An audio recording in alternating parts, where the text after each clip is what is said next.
Bismillahirrahmanirrahim. Assalamualaikum warahmatullahi wabarakatuh. Perkenalkan, nama saya Muhammad Bagazal Basya dari BKI kelas 5C jurusan Bimbingan Konseling Islam. Sini saya akan menjelaskan sedikit dari kasus anak. Studi kasusnya itu kasus anak memiliki 7 aspek. Yang aspek pertama ada inisiatif, yang kedua respect for other, dan yang ketiga confidence, yang keempat ada relation, yang kelima ada logical and practice confidence, yang keenam ada orientasi dan perubahan, dan yang ketujuh ada self respect. Kita mulai dari self respect. Dalam analisis saya, yaitu dalam kasus anak, pendekatan self-respect dapat membantu kasus anak ini untuk membangun kembali rasa harga diri dan kepercayaan dirinya. Dengan mengidentifikasi nilai-nilai kepribadian dan tujuan hidupnya, anak dapat lebih jelas memisahkan antara masalah pekerjaan dan hubungan pribadinya. Terus solusi menurut saya itu mengajak anak untuk melakukan refleksi diri, di mana dia mencatat pencapaian dan kualitas positif yang dimilikinya. Konseling dapat difokuskan pada kehidupannya. Selain itu, konseling dapat difokuskan pada pengembangan strategi untuk memperbaiki situasi kerjanya, sekaligus menjaga ruang untuk membahas kekhawatiran tentang hubungan pribadinya sehingga dia merasa dihargai dan lebih utuh dalam kedua bidang tersebut. Kemudian ada inisiatif. Dalam analisis saya itu anak menghadapi tantangan emosional dan profesional yang saling berkaitan, di mana perasaan tidak dihargai di tempat kerja berkontribusi pada keraguan karir dan kecemasan dalam berhubungan pribadinya. Metode inisiatif dapat digunakan membantunya mengidentifikasi dan memprioritaskan masalah yang paling mendesak. Kemudian solusinya adalah mengarahkan sesi konseling untuk mengeksplorasi bagaimana perasaan tidak dihargai di tempat kerja mempengaruhi hubungan.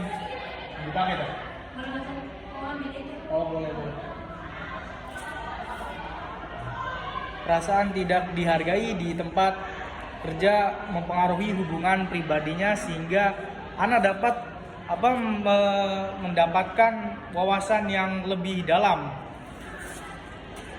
Kemudian aspek yang ketiga ada respect for other.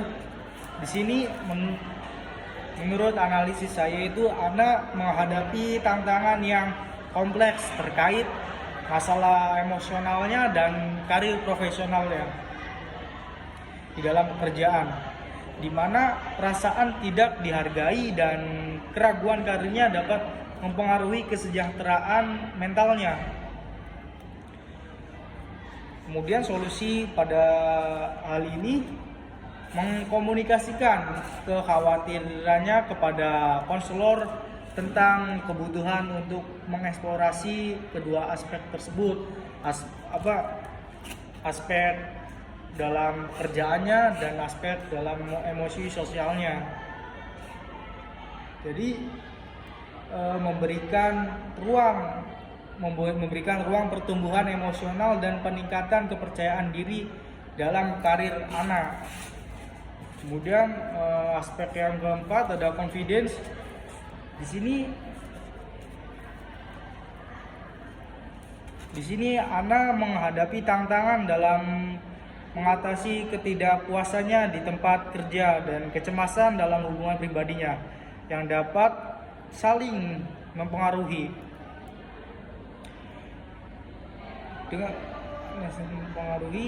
Sehingga dia dapat mengeksplorasikan bagaimana ketidakpuasan di tempat kerja mungkin berdampak pada kehidupan pribadinya dan sebaliknya.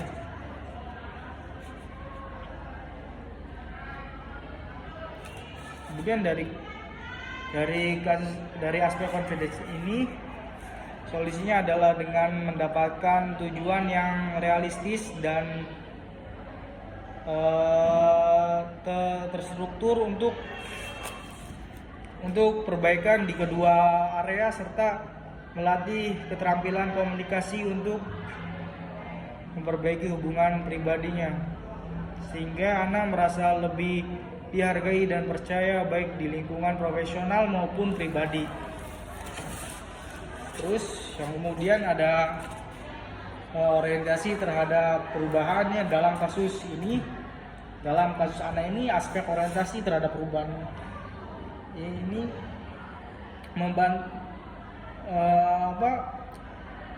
memahami faktor-faktor yang menghambat kemajuan emosional dan profesionalnya.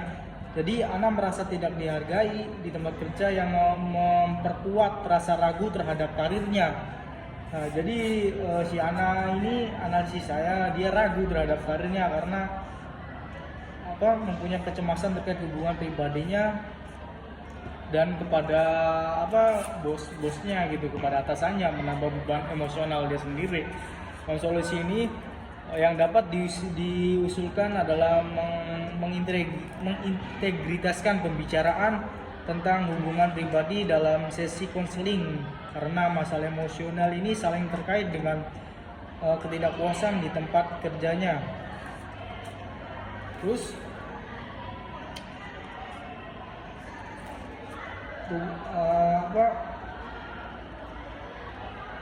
aspek ini mempengaruhi satu sama lain sehingga menciptakan ruang untuk perubahan positif dan meningkatkan rasa percaya dirinya di semua area kehidupan. Kemudian yang aspek yang keenam ada logical and practice confidence. Logical practice and confidence adalah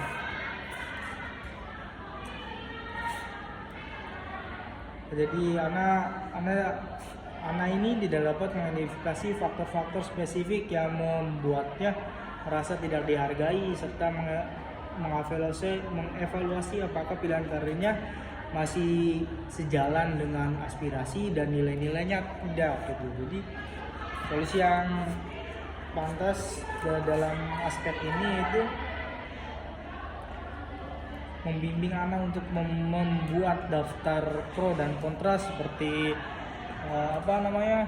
buku jurnal catatan harian, agar dia bisa lebih baik gitu. Ya, hal yang baik dia akan melanjutkan, atau jikalau ada hal yang buruk jadi tertata gitu dalam jurnal tersebut, buku diari dia tersebut. Atasan atau mencari dukungan dari teman dan keluarga. Dengan pendekatan Ana dapat merasa lebih percaya diri dan mengambil keputusan yang mendukung kesejahteraan emosional dan profesionalnya. Kemudian ada resilience yang terakhir. Mohon maaf ini agak sedikit acak jelasinnya. Jadi dalam kasus Ana, metode resilience ini dapat membantu dengan mengidentifikasi dan memperkuat kemampuan adaptifnya dalam menghadapi tantangan emosional dan profesional. Resilience menekankan pentingnya pengembangan keterampilan seperti pemecahan masalah, terus pengelolaan stres dan membangun dukungan sosial. Kemudian solusinya yaitu dengan memasukkan diskusi tentang hubungan pribadi ke dalam sesi konseling untuk membantu Ana memahami bagaimana permasalahan ini berkaitan dengan perasaan tidak dihargai di dunia kerjanya. Mungkin hanya itu yang bisa saya sampaikan. Kurang-kurangnya mohon maaf. Terima kasih. Wassalamualaikum warahmatullahi wabarakatuh.